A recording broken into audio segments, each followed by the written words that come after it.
Always a good idea. Saving a battery. And this time for real, what? 2? You stick it just a bit?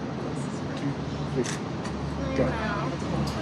Right now we need a ribbon. All right. So yeah, I've only been as the chamber executive director for a year and a few months, and so we're still doing more and more ribbon cuttings every day. But the real reason for it is that we really want to celebrate new businesses coming here. We want to support them. We want to say, hey, this is a really big deal, and we want to let the community know that you're here. So this has been a long time coming. We planned this for about a year. We've had it in the works. So my husband, John, right here, he had open heart surgery, so we kind of had a delay on some things. But with the support of my family, with John and his recovery and everything, we're able to get this up and going, and I'm so excited to be here in this community to help people locally, like Mandy was saying, because I was really noticing a lot of patients coming from this area and driving such a long distance when I knew that I would be able to help them in my own area and I'd be closer to home because I live in Ripon, be here for my kids more, but also, like I said, the local community and help the community with their hearing health right here. So I want to say thank you to Ray, my grandmother-in-law, for all her support, my mother-in-law, Robin, for all her support, Mel, my father-in-law, Logan and Holland, my children, but they're as supportive as they can be.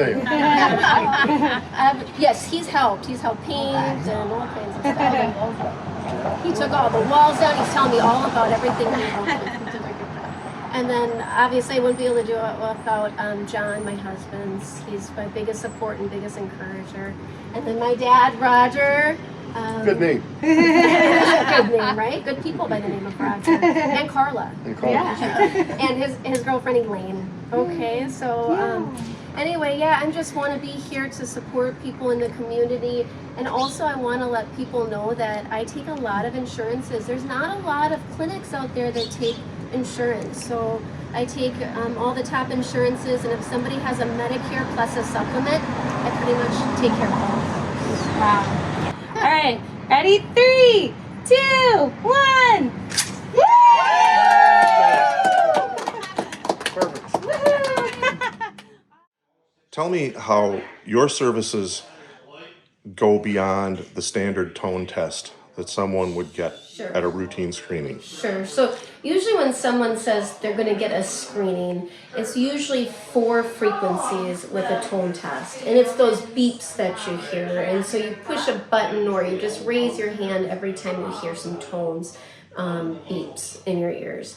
So with that, that's the beginning of an evaluation. That's the start. And it doesn't even evaluate all the frequencies that need to be tested.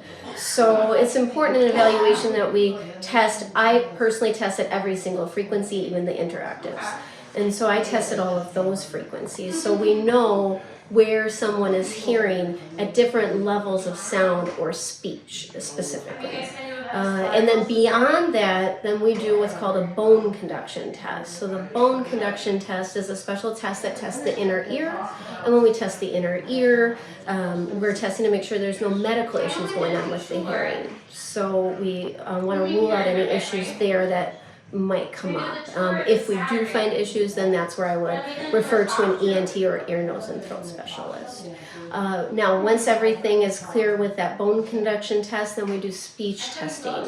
And there's multiple parts of speech testing that I do. So there's 4 different parts of the speech test that I evaluate after that.